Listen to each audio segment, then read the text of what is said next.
Hey guys, welcome back to Clownfish TV. This is Kneon. I am here with Geeky Sparkles. Hello. And the heads are rolling at CBS News again. Looks like they just fired a producer over at CBS News, and this is just a few days after Tony Doukopil took over. And man, they're so mad about this guy. Now I don't think you were in that video. He was. No. They brought him in. He did a speech, and he was talking about how the media has been missing the story for years, and this is why they need to rebuild trust.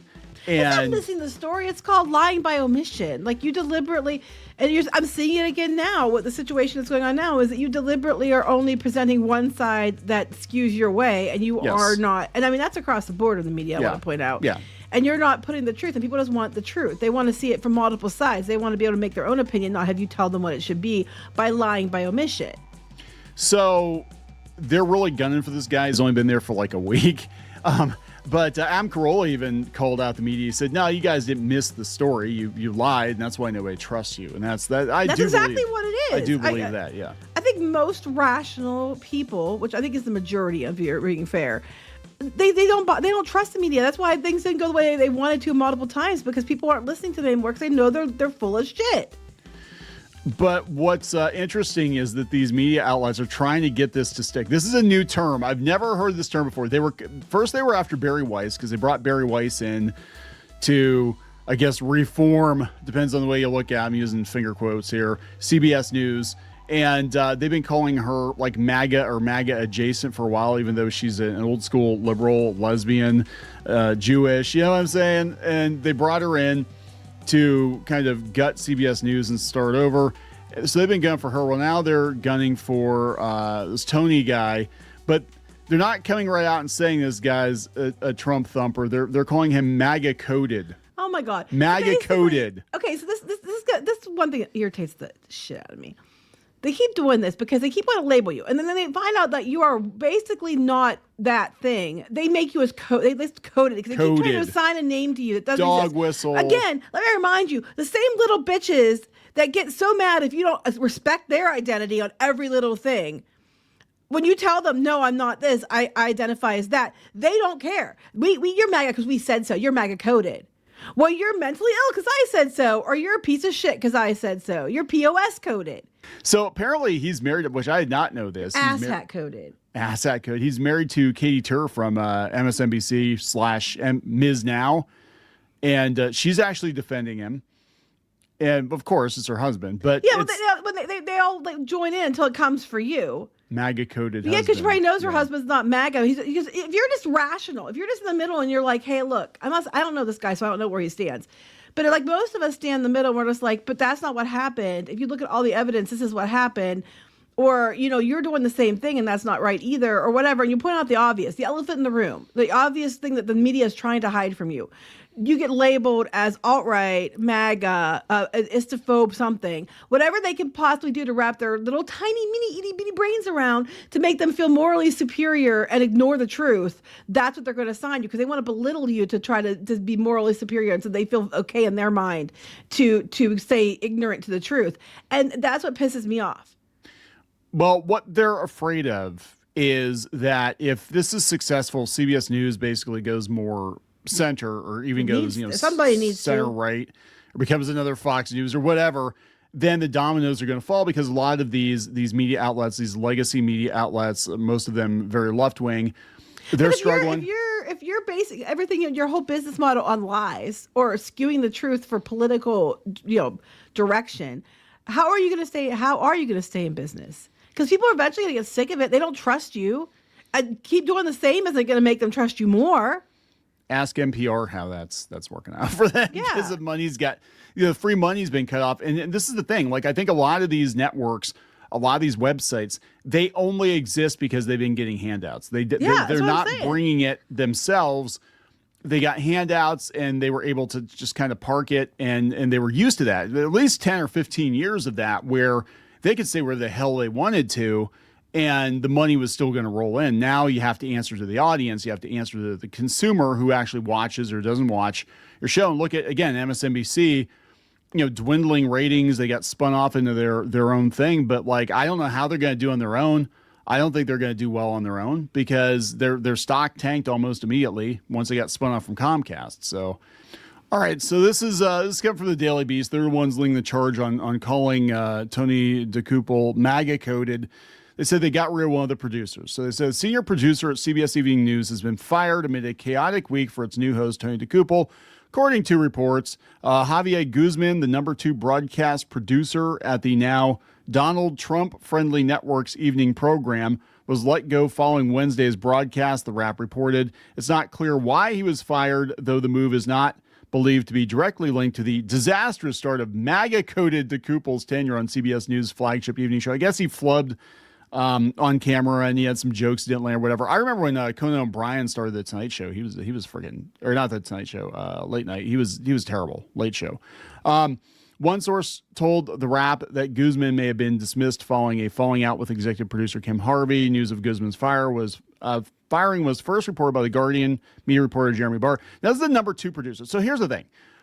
They're going to be like, oh my God, guys, this is a huge disaster because they fired your third cousin twice removed from it. You know what I'm saying? Mm-hmm. It's not like they fired a major anchor. I mean, he's the number 2 producer, but they're going to look for every reason to be like, this guy is just a fucking train wreck because he's saying the media is lying. What's wrong with him? They say that it came as Doukopil continues to generate headlines for his rocky debut at CBS Evening News, which I do not watch, by the way. I don't give a shit about the talking heads on TV, but this situation is very interesting.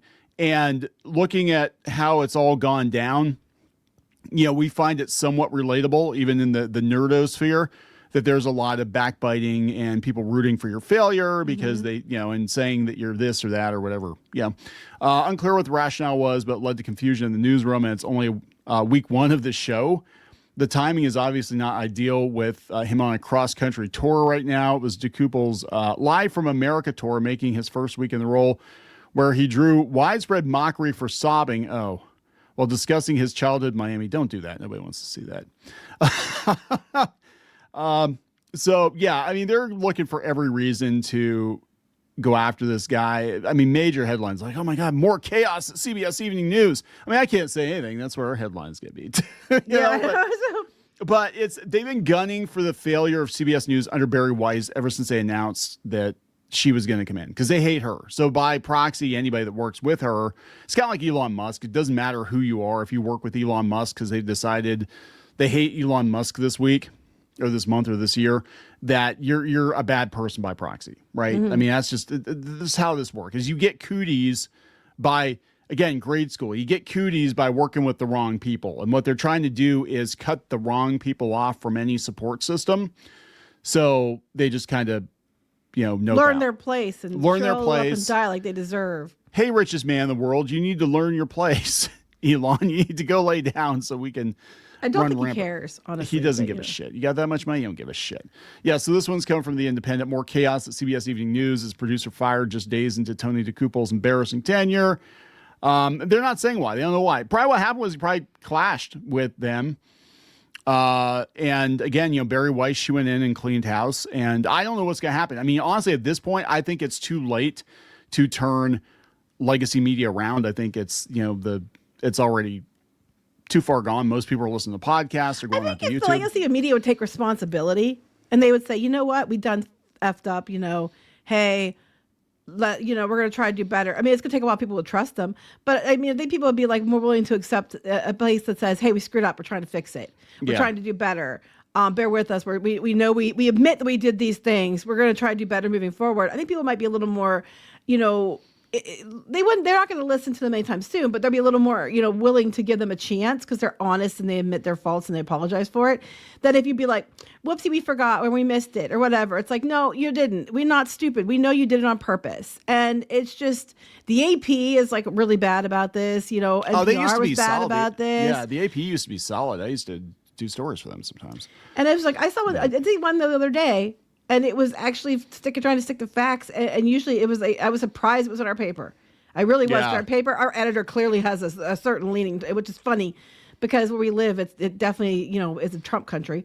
And it's funny to me because he always tries to pick the articles that really lean into what he thinks. And this one actually was fair. And I was like, oh my God, I didn't even look. Did we get a new editor? Because this article was very fair and it was from the AP. Double like, oh my gosh, what's going on? I'm gonna learn our subscribers. That's kind of the attitude that, well, speaking of which, he might have learned himself a pink slip. I don't know. I have to look into it. Just a side note, the Pittsburgh Post-Gazette, I guess, is going out. So that's shocking. Yeah. It's so that's one of the nation's oldest newspapers, but it's just that this business model, this legacy business model, just doesn't work. Well, no, because you got everybody, and on. they did it to themselves though. Yeah. They went so far into let's pick a side. We want to go political, and we want to pick a side, and that's all we're going to do is push to that side. And it's all imploding because you just made yourself not trustworthy. And that goes across the board, guys. You made yourself not trustworthy as being a news source that's impartial, that you're trying to do your job and just report the news and let people decide for themselves.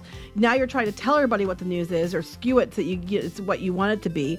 And people are not like, eh. And then they're going online to get it from wherever they can find the most outrageous,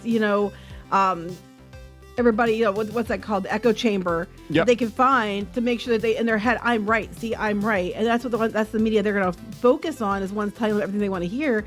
So they're gonna go online and then papers and stuff. And plus, it's free. Oh, you have to pay for that papers. Like fuck that. I'll go to my echo chamber here, get my dopamine boost, and tell myself I'm the best person ever, and not have to pay a penny. Use that money for Starbucks or something else. Who knows? Massage later. Maybe a massage at Starbucks out back. That would be a completely different business. Anyway. All right. It's called Starfucks. Anyway, we gotta wrap this up.